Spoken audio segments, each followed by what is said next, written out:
We mix our culture with the kingdom. Yeah, man. This that new summertime anthem right here. This how we do for the kingdom. Now we must swag down, boss down, never made it, get the devil out. Yo, welcome to the culture. Welcome to the culture. We are so glad that you came back to the culture. Yo, we got the whole crew here. The whole crew is here. Wanda, Rich, Dion, Ant, and my boy, Mike.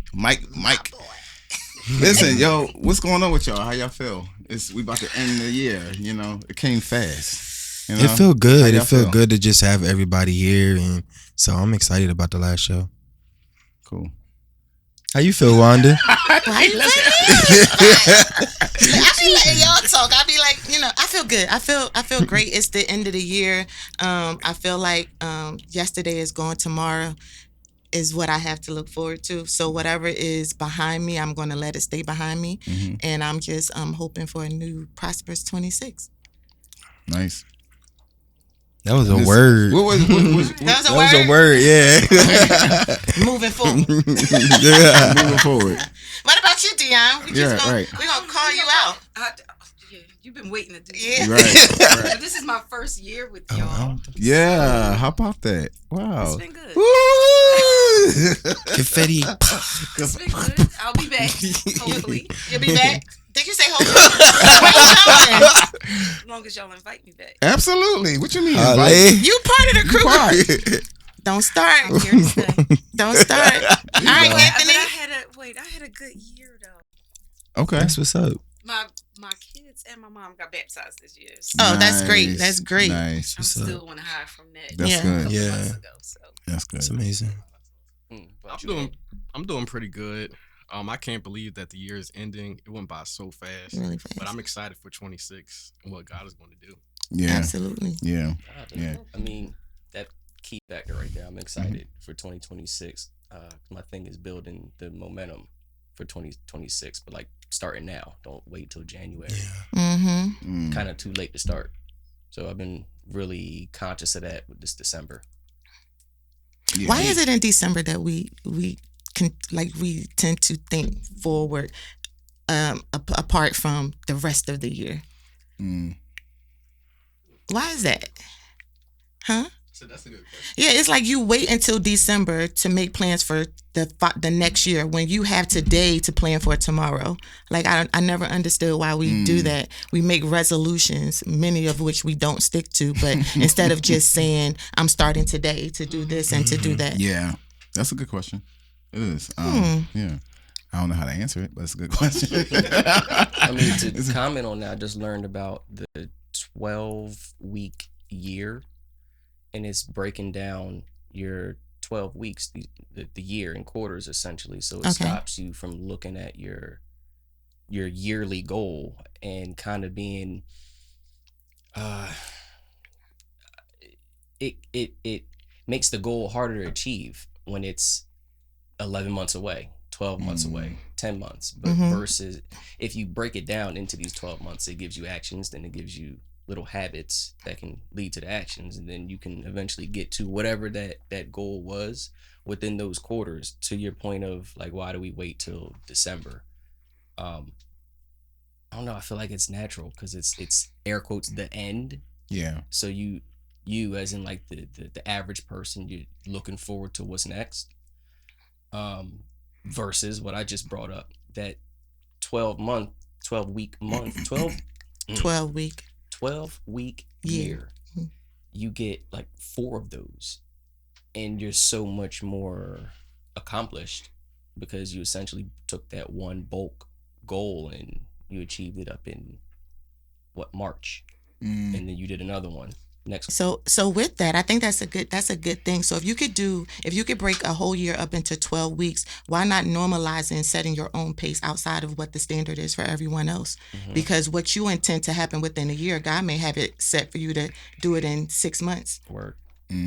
So how do we normalize the trajectory of doing it the way that normal people do it? What's your normal? Create your own normal. I think that is our problem. We so stuck in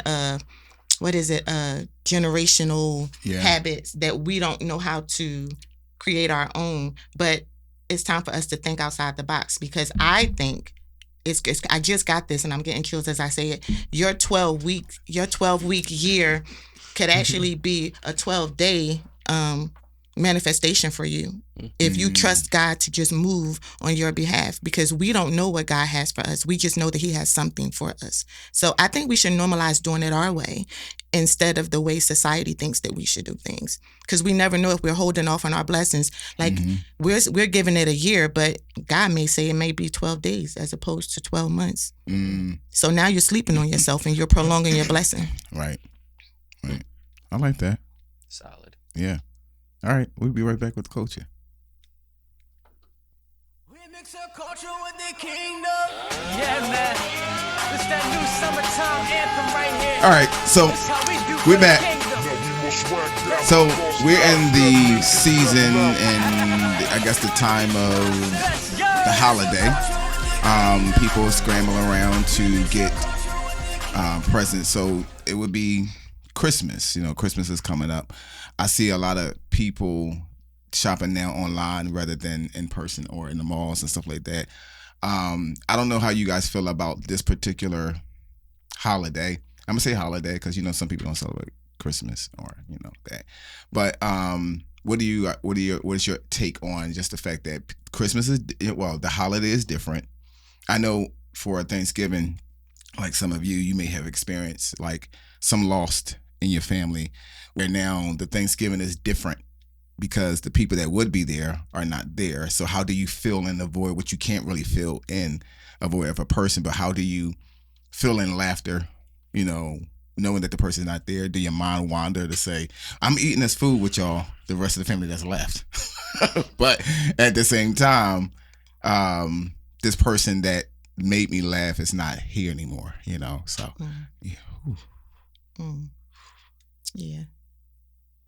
Don't do it. I'm trying not to. Don't do it. I feel you. So, yeah. Y'all, talk. Yeah. What's your views on that? I didn't know it was going to do all I that. feel like I kind of felt it too a little bit. Yeah, it's a tearjerker. wouldn't it be honorable to then remember that person in those moments?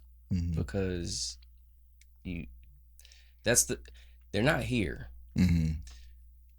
But no matter the time span between, you know, that departure, the memories may get more vivid, more and more, because like that's the last thing I have is the conversation of you making me laugh about whatever it was. Or every year now when I see, you know, that bowl of mashed potatoes, I remember when you spilled it. It's 15 years later. It's even funnier now because like the more you share it, it may pull out other stories. So like the fact that spirit, you know, kind of is alive in the room. I don't know, it may be hard and it may take that one person in the room to break the ice. Yeah. And you know what too? It's also talking about what happened. You know, like meaning this year after year, we kind of sweep over what happened in our families as, you know, as a culture, especially a black culture. You know, we're told, you know, just move on. We're not told that in the way of saying, well, move on. We're told it in the way of just moving, you know, activity wise. Where like even my mom, she said to me the other day, she said, y'all never really got over your dad. She said, I never asked you how you felt. I said, no, you never asked us. She said, yeah, because she said, I was sitting at the table and y'all was eating and y'all was laughing and stuff like that. But she said, but I sat back and she said, I never asked them how they felt about their dad. She said, because she was like, I was grieving myself, you know, the fact that he's not here on this holiday. I was grieving myself, so I internalized it myself, and I felt like it was just me going through it. And she said she had to sit back and say, hold up, I got kids. And they lost their father, you know, or they lost their grandmother. So it's like, how do y'all feel? And I told her, I said, well, here's the thing with that.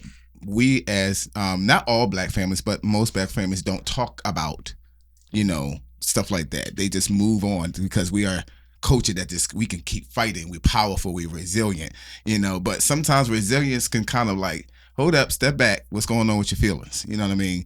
So yeah, but I hear you, and you're absolutely right, because you think about the good times that you had with the person, but it's so much of that going on to the point where everything now is different when it comes to a family gathering. Your mom, and it's just stuff that you kind of say, "Whoa, if my mom was here, then I would do this.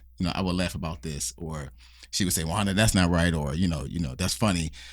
So those things, when people, so like when I encounter people, in the travels, they're not mean because they want to be mean. Well, some people are mean, but they're going through some stuff, which allows them to result to say, "Why are you talking to me? I don't care." But I had to also realize that, I'm like that too when I'm in my child, like, what are you talking about? But I'm also in my head to say things are not how they used to be, and it's like, do we want it to be that way? Yeah, because we never want to let go of growing, and we know that death, be honest, is growth. It is. So it's time to normalize. Yeah. It's time to sit back, and I was gonna wait till everybody else said what they said. Right. When I say I lost everybody, which is why it hits home for me. Oh my God, I don't want to get emotional. My great grandmother who raised me, my great uncle who raised me, my great aunt. I was raised by my great aunt, my great grandmother, and my great uncle. Everybody in the house over 73 years old, and I was 13. But then I lost my mother. I lost my grandmother. Yeah. And then it was like, so I lost my whole lineage, everyone that gave me the wisdom that I had. And then losing a son. Your son. Yeah. And then I have a son that lives in Illinois. So it's like, how do I get through these holidays? And I'm no longer married. So the cover up was dealing with my husband's family because they were close knit, but I don't have that anymore. And then my son's godmother, her and her mother, who I used to spend holidays with, they're going too. So when I say I have nobody in Philly, I have nobody. So what I chose to do is normalize it. So this is the third year that I've been without everybody. It is what it is. I think about the memories. I pray in the morning so I can help get me through my day. Yeah. And the little things that happen throughout the day that reminds me of them, I acknowledge them with a smile because that's what memories are for. Right. That's why God gives us a memory to, we could be able to enjoy the good times. And even the bad times, we were reflecting, but Yvonne would say, yada, yada, yada. But that's how I deal with it. And it now is my new norm. And I realize that it's up to me to make these days even more special, these holidays more special because my loved ones are not here. Right. So, yeah, I think that's how I deal with it. How do you deal with it? I think it don't really hit you until you're like at Thanksgiving and, you realizing like, wow, such and such is gone. Because I think throughout life or whatever, you could kind of like numb yourself or just keep yourself busy or whatever. But sometimes at these Thanksgivings, it's kind of like it really hit you. I felt like my mother had went through the same thing Wanda's going through. Like I went to go visit her on Thanksgiving and I'm like, come on, you got to get out. She's like, oh, everybody's gone. I don't have anybody. Like, my mom's gone, my brother's gone, everybody gone. I'm like, Mom, you still have us. Like, so I'm literally just trying to like, let's just go. Like just me and you, take a ride. Like, let's go just, I'll come back with you. But it's tough. Like when you seeing your mother like there's somebody that you love literally feels like I don't have nobody. And it's like, go ahead. Like you still have us. Like let's try to focus on the present. But I've never gone through that, I don't. What makes it worse, as far as feeling what you feel, is what you said was keen and was good because you have people who can be a little insensitive at times, especially in and I'm not gonna say in the church because it's everywhere. It's everywhere. People have this thing where well just get past it, and it's gonna be what it's gonna be. We gonna ride out. We still gonna be, and people. This is what people do. You still there? Yes. I'm still here. Well, how you still there? Because I had to realize that mourning is different than grieving.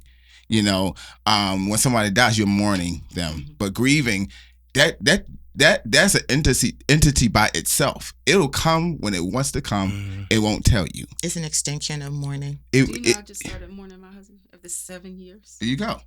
Yeah. See, I didn't right. know that. So it comes when it wants to, and the problem that we have is that people want to set it how you supposed to do it. I ain't gonna say names, but there are people. When my dad died, there were people. I won't say. yeah, in my church, you know, and the other churches like, well, you know, he's in a better place. I don't know where he at. That's exactly what I said. I do not know where he is. We have this conversation all the time. That's real though. No, I'm serious. That's I real. I be like, so I be like, I don't know not one person that came back and said, "Girl, you wait till you get here. Heaven is everything they say." Right. Well, this person went to hell, baby. Don't come here and change your life. I don't know not one person. So let me tell you, I will say every day above ground is a good day for me. I don't want to be where they are because that's the unknown. I know what the book says. I know what the but book I says. also know Right. that man took part in making that book. Right. We know that what God said was in red, right? Ain't Right. that the case? But the thing is, you just don't know the last conversation that a person has with God, you know, or if they don't at all. So when people like just don't be too deep, like, because you're gonna get a turn, and I'm gonna sing at your person's funeral, and I'm going to listen here, and I'm gonna console you, but I'm not gonna talk. I'm just gonna be there and say, you know, day by day. Yeah, a lot of people don't know how to react to it because they haven't experienced it. So if you have your mother and your father and your close loved ones or whatever, you don't know what it's like to experience something like this. Agreed. So I would say that if you've never experienced something like this, to just kind of put yourself in the position of the person that you're sitting across from or you're related to that is going through this, and just give them that extra love. They that's all they need. I mean, the memories, they help, but not 100%. So with that, we'll be right back with the culture. Welcome back to the culture, and our guest who has been on before graced us with his presence before, but there's some new things happening with our guests and some new things that has happened with our guests. I need you guys to welcome Mr. Vincent Bohannon, you guys. Woo! What's going on, y'all? How you doing, sir? I'm doing good. I'm alive. I'm well. And I'm glad to be with you guys again. Yes, absolutely. Thank you for coming back on. I know your time is very valuable, so we're going to get started with these questions and answers and all that type of stuff, but I'm so glad you're on. I'm really glad. Yes. So you won Stellar. You won a Stellar? Yes. Yeah. Yes. Was we there that night? We was there. Was it the pre-show? No, it was. Yeah. Yes, it was. It was the pre-show because they were sitting right in front of me. Okay, yeah, I must have left. I was tired, but congratulations on that. Did you? Thank you. It was tight. Did you think you was going? Listen, so we have been nominated for Stellar, I think, every year since 2017. Okay. And so every year nominated like 2 times, 3 times, every year, and so it's just really very exciting at the same time, and it just lets me know that you really have to really lock into what you're doing for the right reasons, because if not, you'll be so discouraged, you'll be upset, you'll be angry, and then you'll end up not wanting to do what you've been called to do. And so even though we did not win all of those years, I was still really just locked in to what I've been called to do, and the time has finally come. But you know, it's exciting. I'm glad about it. I'm happy about it. I'm super grateful, and here we are. Yeah, many more. Now, I'm gonna steer away from this, but well, I'm not, because I'm about to ask it, but I don't want to stay on it too long. There were some, people that felt as though that awards, because I think awards they're good unless you know that your craft, as an artist, you put in the work and this is what you get on that side, but then there was some, I can't really say his name. I forgot his name. Even if I knew his name, I won't say his name, but he, said some things. He said some things in reference to, why are gospel artists getting awards for worship music? And I had to really look into that and say, well, hold up, because artist is basically what it is. If you take that away from the gospel genre, you're still an artist. You still are an artist, and artists get awarded for their work. And that's Albertina Walker, all of them went to these awards to get awards for their craft. So what's your take on that? I don't know if you heard anything like that, but what's your take on that? Yes, I did hear that. I think that it's always good to get some sort of accolade, and of course, all of the glory goes right back to God. But as for us here as humans, dealing with what we deal with in life and what it takes to do what we do, the amount of Yeah. money it takes, the Yeah. amount of tears and sacrifice that it takes. I don't think getting a trophy or any type of award is Yeah. going to hurt or harm anybody. All Yeah. right, because at the end of the day, it's just an award, you know. But Yeah. Yeah. it's good to know that you are being awarded for your hard work. And even Absolutely. if you don't win, just to be in that entire space, you know, means and says a lot. And so I don't see any hurt or harm in it. But, you know, everybody has their own views on all of this. No, I agree. Even Paul said, he thanked the Macedonians for like cooking. They cooked the Hmm. meals, and so it's always good to be appreciated. So that night basically covered a whole lot. I saw you briefly behind the Yes. the curtain, Yeah. and everything was just moving so fast. Wanda was moving so fast, but the thing was, you were you had the subtleness about you where it was like, I just want to do what I got to do and I just want to do what I got to do and go. How do you manage that, what's the word I'm looking for? I don't know. How do you how do you manage that behavior Yeah. in the midst of all of that chaos? Cuz it was Those chaos. that know me, they know that I'm very laid back. And Okay. so being around that many people and all of the parts and all of the moving parts and all of the different personalities and all this other stuff, I like to stay to myself. Um, Mm, yeah, and so that's how I am everywhere, okay. you know, and so I try not to have it too noticeable where people may take it as something else. I'm not upset. I'm not mad or anything. I'm not shady or anything of that sort. I'm just a real laid back person. And so having to host and stuff was a wonderful opportunity because as I am also very laid back, I'm also outgoing at times as well Hmm. when I have to be. And so, of course, as a host, you've got to be very, very outgoing. Right. And so after that, you know, I just come back to my shell, chill out, you know, regroup and all of that. And so, you know, that's just how it was. And that's just how I am, Right. just overall. So, I and thank you for that. You things are just happening back to back for you, and you mentioned the word timing, so which means that in the season you was preparing for it, but you're elevated. It's something just new happened. So talk about this Yes. elevation that and why So was coming. elevated. So Yes. yes, I always try. I know that what I have on the music side is not a church, but I'm a man of Wait, say vision, that again. Say that and again. so Wait, say it again. Say it again. That was That good. was I good. didn't. the I didn't miss it either. I the got it. choirs are not a church. There you go. There you go. You know, and so you've got all different types of people and all this other stuff. So that's not my church. On the other side, I have a church entitled the Winners Assembly. That's my church. But the Sound of Victory, the Victorious Army, and now my new choir, the Legacy Singers, those are not churches. But even with all of that, it is so important to have vision.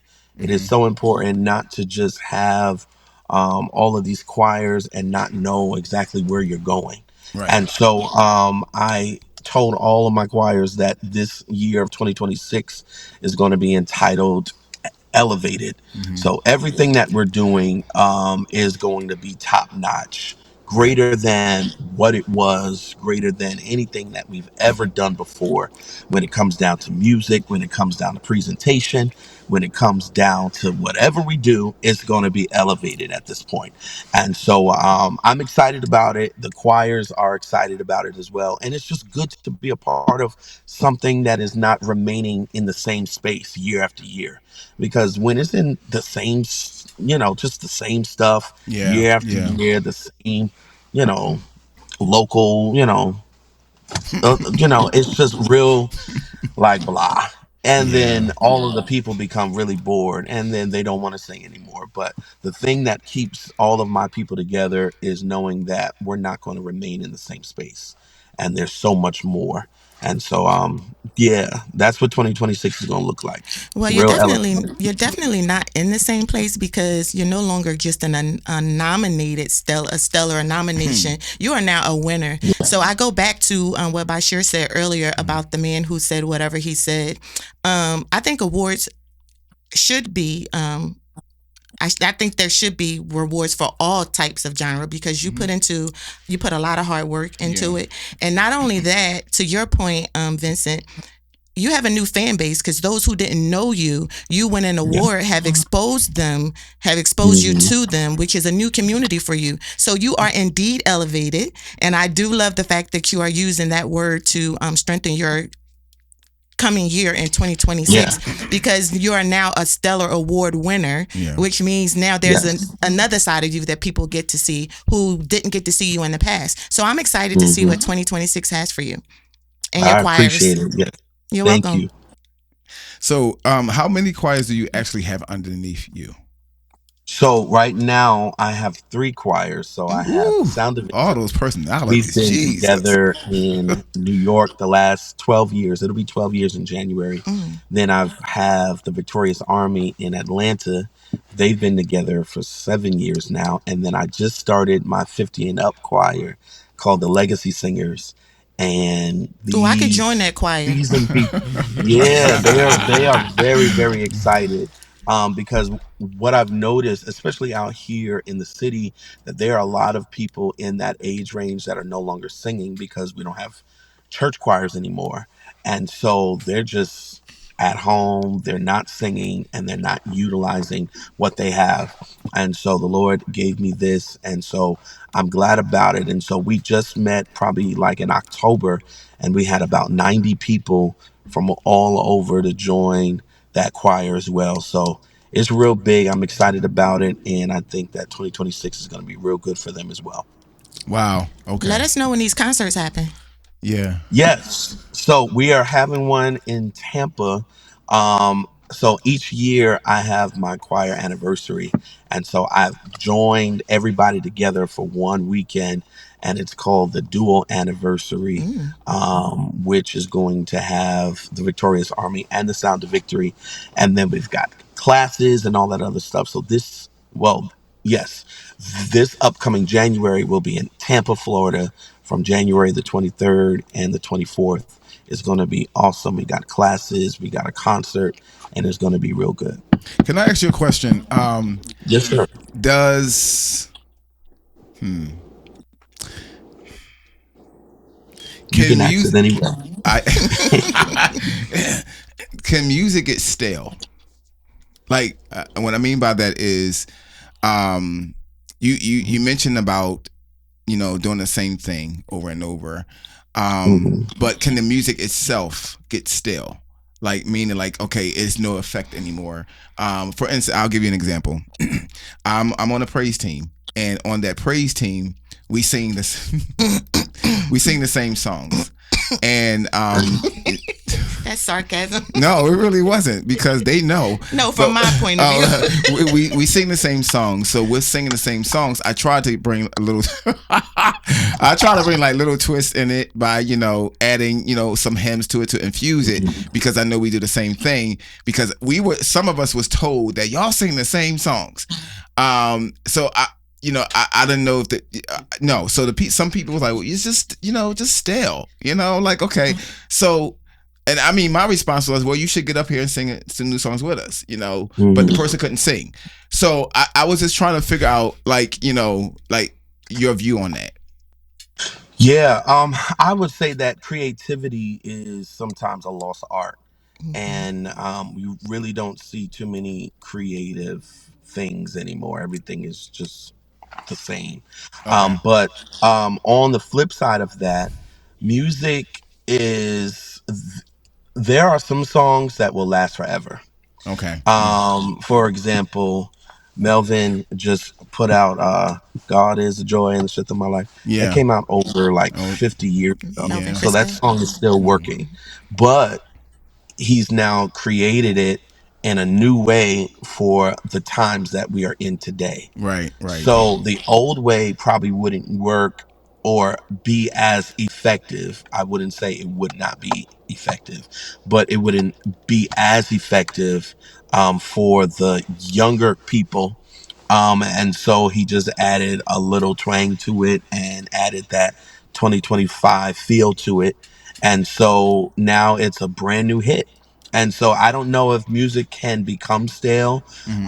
if you have a creative art to it and a creative mind that you now put towards it as well. You got to be Gotcha. creative I'm glad you answered it that way somewhere. because me personally, what do y'all think? Because I don't think music can get stale because there's always someone up and coming that changes it to where it'll appease to the current audience versus the old school, like Sunday morning. Is it Sunday morning choir? How they Hmm. redid Hallelujah. How they Yeah. like Yeah. there's just so many new artists out that's taking old songs and making them relevant Yep. to the new people. So I think if it's stale, it's just the soul of the individual that's listening. Because I Yeah. don't think the music itself is stale Mm. because Mm. you got to be in a place where you can receive what's being put out. Yeah, absolutely 100%. correct. Yeah. Yeah. Good. Oh no, I was just agreeing and keep doing what you're doing Sunday mornings, please. Well, no, Please.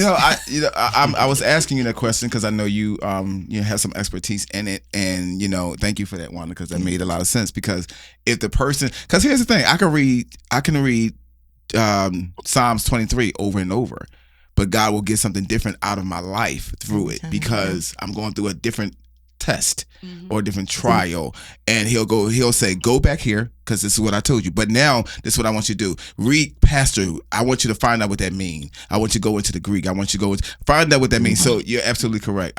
And that made some great points. All right, so Definitely. moving on, can you tell us what you're about to, I know you just told us some new things that's happening, but for Mhm. you as a producer, songwriter, and all that, are you able to like let us know who you're about to write for or who actually pitched the song to you? And I know some of that can be kind of hidden, but before we Yeah, no, no, get no. out of here. Yeah, so pretty much I have my new album coming out at the Mm. top of the year with Sound of Woohoo! Victory live in New Victory? York. Sound of victory. The Sound of Okay. Victory Oh. live in New York, and it is really that New York feel that I believe that the world needs. As you know, we have our own way of giving out that good choir music. And Yeah. so at the top of the year 2026, we will be releasing that with the Sound of Victory, and we're going to let that rock out as well. But I've got some great things that are also coming up for TVA as well in the near future. A lot of the times, most people do not send me any songs because they believe that I'm not going to receive it since I write all my songs. But I want everybody to know I'm always open to hearing any type of songs that you may have or anything of that sort.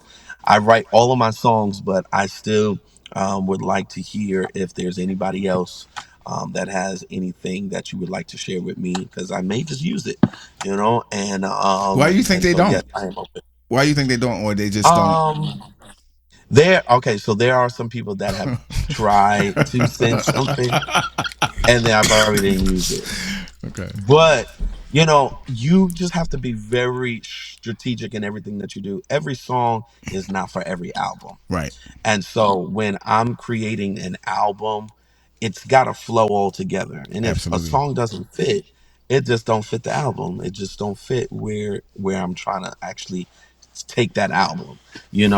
I know And they I was like, think man, I ain't gonna get no money because he take my yeah, song. no, no. Yeah. Right. But in the near future, I'm really gonna try to use some outside, you know, uh, writers as well. Oh Lord, you're gonna have a whole bunch of people in your inbox and after this. Yeah, Yeah, didn't you I'm just have an sure. album release party in New York? Yes. So, Yeah, yep, that was I for. missed it. I got the invite to come, Hmm. but I was in LA that week, and I was so mad because I Oh didn't see it man. until I came back. I was like, man, I missed it because I would have been there. Yes, yes, I'm yes. sure it was Yes, great. we did. Yeah, it was an amazing time. And it was just like a preview just to get everybody warmed up for live in New York. And so it was a great night though. And I believe that this next album is going to be even greater than all the rest as well. All right, so with the year wrapping up, this is the end of the year. What are your hopes for outside of your artistry? What are your hopes for the 2026 new year that could probably inspire someone else? My hope is to remain rooted in to who he has called me to be. Mm. I think sometimes we can be so sidetracked trying to be this one, trying to Wow. compete with that one, trying to overtake this one. I just want to be who God has called me to be. Amen. And when you lock into that, you are already a winner. You know, you are already winning on that side. And so that is my hope. I just want to remain locked into who I am, Mm. not changing who I am, not Yeah. changing just because everybody else is, but I want to stay locked in to everything that he has called me to be. And I can only know that through prayer. And so my prayer is that he keeps my prayer life real strong as well. Well, with that, we're going to wrap this up. We'll see you the next time. Thanks for coming on Yes, to the yes. culture. Thank you so much. All right, we'll be right back with the culture. Welcome back, everybody, to the culture. So, I was talking to Bashir about, something that about something that I was really passionate about. But I decided not to talk about that topic. But basically, essentially, what it was we were talking about reconciliation. We were talking about forgiveness and relationships. Mm-mm. So I wanted to know, Devil is a when it comes down to liar. relationships.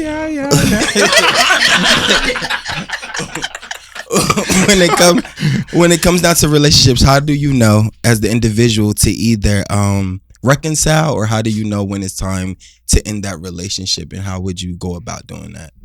That's a loaded So question. you just said you weren't going to talk about that, but you left the open floor for No, us to engage. So are we talking about it? No, we are talking about it, but I was saying that actually it was something else that we was discussing, and we weren't talking about that personally. You get what I mean? But basically, it was another topic that me and him was talking about, but we're not talking about that essentially. But like basically, like the base of it or whatever is just basically about relationships, and how do you know when to pull back, or how do you know when it's time to reconcile? If that makes sense. If something has happened. Yeah, if something has happened, like as a believer, like how do you go about doing that? Like, So you do know that forgiveness is not for the other person, it's for you.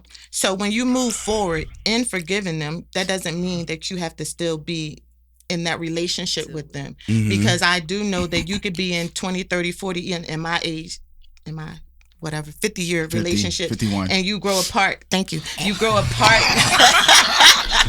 You grow apart from people because your way of moving is not the same as the way theirs was, or even you've upgraded yourself, meaning you're more knowledgeable, you're more understanding, and you're tight on your energy, because people will steal your energy to the point where there's nothing left for you. So I would say reconciliation. I could reconcile by saying, I forgive you for what you did, but I think I still like my distance. I can never trust someone 100% when they've done something to me. I forgive them, but I'm still not going to put myself out there. God said, be wise. I'm not going to put myself out there for you to do it to me again.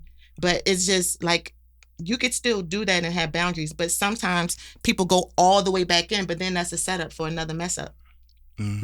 So that's my take on that. There's no wrong or right for me, but but when it comes to like men, there's no reconciliation. They just done. That's a different standard though, but yeah. I think for me, I will forgive. But like Wanda said, that trust is broken, and so it will never come back full 100%. And so I don't know if this is bad or not, but I just let it be how it's going to be. Meaning like, if we were close and something happened, we had a talk, I forgave you. If we just stopped talking, we stopped talking. if we continue to talk, then we just continue to talk. I let it be how it's going to be. I don't force anything. Especially if we were close. Like she said no, because if I say something, I'm just not gonna force anything. Yeah. So I kind of just let it go how it's gonna be. What's your take on it? My take on it is, I mean, I kind of agree with what you were saying. I think, like you said, you just got to use wisdom in certain relationships. I think for me, in the process of all that, is always like, how do I keep my heart clean? Because sometimes in those type of situations, sometimes people say they forgive people, but then when they see people, it's like they allow that person to have power over them still. You get what I mean? Like, it affects them. So I think it's easy, I think, for someone to say, oh, I forgive them. But then it's just like when you're confronted or you're in a room with this person, it really kind of shows like where your heart is. So I think just even in all of that, it's just like, okay, with forgiveness, reconciliation, or separating yourself from an individual, it's just like, for me, it's always like, okay, if I'm forgiving, like, how am I make sure that my heart is clean before God? Say it again. How? The other part. What? If you remember. If I'm forgiving.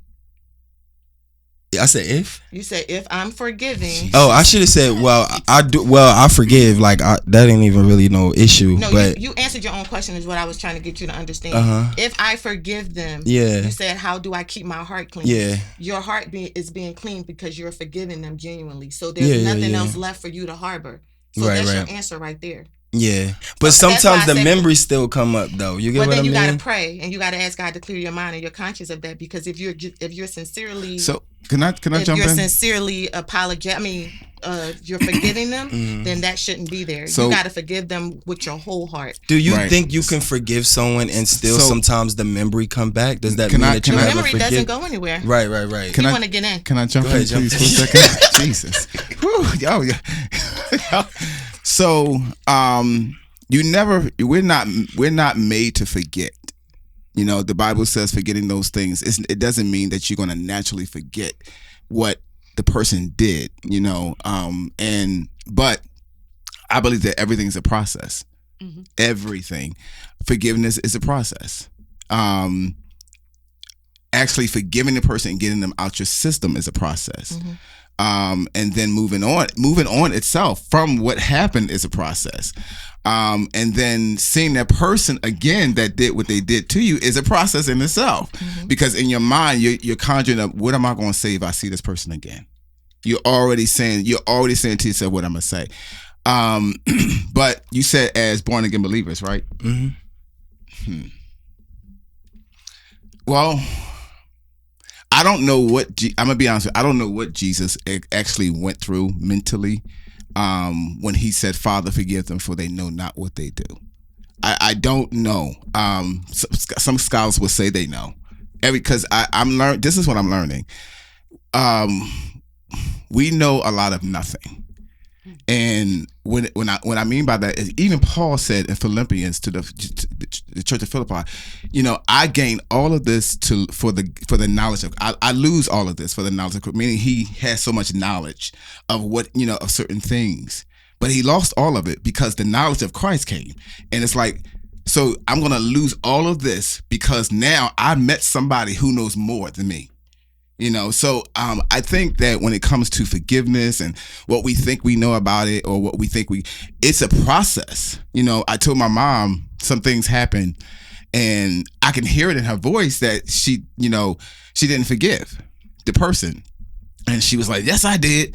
Well, and the thing is, we can't say who we forgive because we don't really know our heart. God only could tell us, okay, this is what you move past, and the reason why I say that is because I don't know what's in my heart. If somebody did something to me and I see them from like a long time ago, I'm like, oh, I remember what they did. If that comes up right away, that lets me know, oh, I got some more things. I got some more process to do, to forgive this person. And forgiveness can be confessed, but in your heart, that doesn't mean you forgive the person. So I can say, I forgive you, but it's not in my heart. Because if I seen you and automatically I said, no, I want to, that tells me in my heart, I ain't got nothing, it's not there. So I'm going by the heart posture for me. Yeah. You know, my heart posture for me towards the person, like, nah, I'm good because you did all this. You said, Yeah. I forgave you though. You know what I'm saying? Because I forgave you though. You know what I'm saying? Well, if you forgive, why you bring it up? You know, in relationships, when I was married, I did not know that because nobody told me how to be married. You know, that's something that you kind of just learn. You know, but when I was married, there was a lot of things that we did to each other. And at the end of it, she said, and I can say this because she said it to people, and I said some stuff to people too. But she said, I forgive you, and I want you to forgive me. I said, for what? I said, because I was the one that did all the, you know, why are you doing that? You know, and she was like, because we both did not know. We did not know how this thing was going to work, you know. And I told her, I said, well, the problem was when you have people who want to see something, but you don't want to see it, it can harm you, you know, it can harm you. And when we got together, you know, there was things we did to each other, like spitefully in the house. Like, I lied to you, I'm going to church, you rip all my suits. So I'm like, I gotta wear these suits, you know. And then, you know, I said, okay, cool. I took a little wigs, I burned them up. That's how bad it was, you know. But we did it to each other because of the fact that we did not know how to love each other. We didn't know what it looked like. Yeah. Some of us don't know what love looks like. I lie to you. The Bible says this. This is the day that the Lord has made. I will rejoice and be glad. I asked God for the first time, show me how to rejoice, because I don't know how to. We say scriptures, and I say, God, I don't know how to rejoice in you. I just know what it looks like. When I'm up on the pulpit, I know what it looks like. So I'm going to give you what it looks like and feel like and think that it's in my heart. But when I sit there, I'm like, God, did I? Because if I can go back to saying, oh, I'm tired and I don't want to do this, and God, this is happening. If I go back to my seat and say, ooh, that was a lot. But anyway, I got paid this bill. Something's not right. Because if the joy of the Lord is my strength, that means that all of those things that I'm thinking about can go to Him. So in reference to forgiveness of people, I'm not gonna lie to you. I don't know if I forgive people from things that happen because I don't know what's in my heart. The Bible says the heart is deceitfully wicked. Who can know it? But I'm asking God every day, change my posture of my heart so that way it can towards people. Because here's the thing, I said, teach me your love. God, teach me. When you teach me your love and teach me how to love myself, what you do to me next time won't even matter. Because God taught me how to love myself so much to the point where it don't even affect me. You know, so I think we all, that's why I say it's a process. So to that's everything. different. That I love that you dug deep into that, because a lot of people like us needed to hear that as well as the people on the airways. But I feel like you also touched on something but you did not mention it. It's like when you can't forgive, you get what I'm saying, or reconcile, and that has to do with the heart too. Well, he said, "How do you forgive?" And I'm, no, I hear you, but I'm saying that for me, for a lot of people, it's a process to do it, because I think we just like the ego of it. We like the ego of not forgiving. You know, like no, cause and then it's a win thing. It's a win thing. Like, nope, she did this to me, so I'm gonna say what she did. You know, or he did this to me, and I'm gonna say what he did. You know, and I don't know. It's just, I think it has a lot to do with us, how we view ourselves and how we want to show up. You know, do I want to show up not forgiving the person? Yeah, but if you don't know how, that's what I was trying to say. If you don't know how to forgive, then what do? And then that goes to the depth of which you just went. Like, you were very open and honest and say, well, I don't know if I can forgive you for this. If you are going to forgive, what I mentioned earlier is what you should do. If you are not going to forgive, I think the way you gave it is really what's the way it should be. Like, if you don't know how to forgive, like, I search my heart, because every time I see, I want to forgive, but every time I see this person, everything that I felt regurgitates. So it's like, now I need God to come in and tell me why I should forgive this person, outside of the way I know that forgiveness is not for the other person, it's for yourself. So I'm grateful that you just did, because people need to hear that. Yeah, and the thing is, I'm gonna move on. I'm sorry. It's just, this is one thing. You need to forgive some people. I guess I do. But, and you know what? And I'm not. And one thing I'm not. I used to be very like smoke screen. It's like, no, I'm cool. I'm good. I'm not like that no more. Yeah. Me too. Because I'm trying to make the heaven. Right. Yeah. I'm not like that. And if you say to me 2 + 2 is 6, I'm like, yup, you're absolutely correct, and walk away. Because this is what I'm discovering. People want to tell you how to do stuff, and everybody's different. You can't tell me you cannot tell me how to live right. That's between me and God. I can hear what you're saying. And the Bible says faith come out here, but hear by the word of God. However, I still have to walk this thing with God, me and God.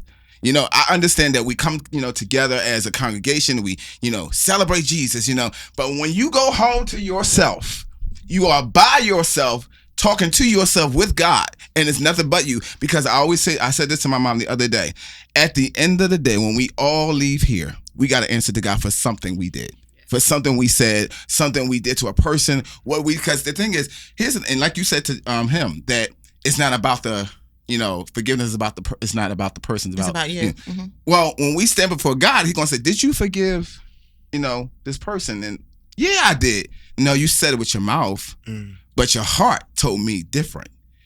So that this topic is very sensitive. Yeah. It is. But yeah. Yeah, because the heart ain't always right. Right. It ain't always right, because sometimes we go with our heart, the gut feeling. You be like, I'm going with my heart, but then you make that move and it's really not the move. So that's a good segment. Yeah, you did a good segment, brother. I got something else for you. But no, that's a good heart. I'm saying this was definitely a good segment, but one between when do you choose to listen to your heart versus listening to your mind? That's a segment in itself, because my heart has misled me so many times. But that thought in my head was like, so now I'm battling. So that internal next battle, next show. If you forgive, if you're attempting to forgive, where does accountability stand for yourself? Because you can forgive somebody, or if you're trying to forgive somebody, did you check the level of accountability that you had in whatever this is? Because that could also be the biggest part of this forgiveness. Why I'm trying to forgive you, but I haven't even processed the fact that I put you in a position. Everything's a process. Right. Exactly. Do whatever happened. Or even worse, it's my fault, and because I allowed the stage for you to just be you. Right. Now I'm expecting forgiveness. Wow. But that's hard for people to have self-awareness of accountability before you expect others to then say I'm sorry or point a finger when I feel the majority of so it goes back to looking at yourself first before you try and assume that somebody should apologize. Right. Or that you are looking to internally forgive them. I feel you gotta first check your own actions and yourself in that situation. That's like being in a company of people who gossip, and you're gossiping too. And then they start talking about you, and then you get hurt. You say, y'all should. I'm not asking for forgiveness for y'all because y'all hurt me, but you were in the midst of gossip, or so you take accountability a dog that for bring yourself. A bone would take a bone. Yeah. So yeah, I mean, you take, like you just said, accountability for yourself, and that. I ain't gonna lie, that is one thing that I'm on. It's like, wait, hold up. How do you get in my life? Oh, I brought you in. I brought you in. So now I'm accountable for what I've done. I brought you into my life. Yeah. You didn't come in. I opened the door for you to come in. And guess what? I ignored all the signs that you showed me because of my heart. And now I'm hurt. And that's called marriage. Jesus. High five. So yeah, high five. We'll be right back after these messages. After the messages. We'll be right back. A minute with wine.